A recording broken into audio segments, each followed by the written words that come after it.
Right mga idol, may utos tanan dahil no. Sus, 40 na utuha mga idol, init kayong adlaw.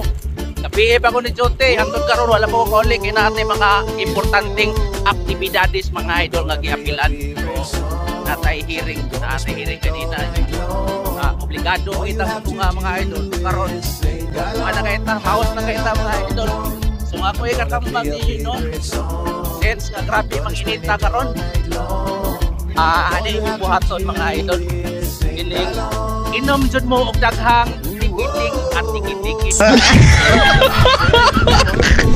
Inom og daghan nga tubig o tubig.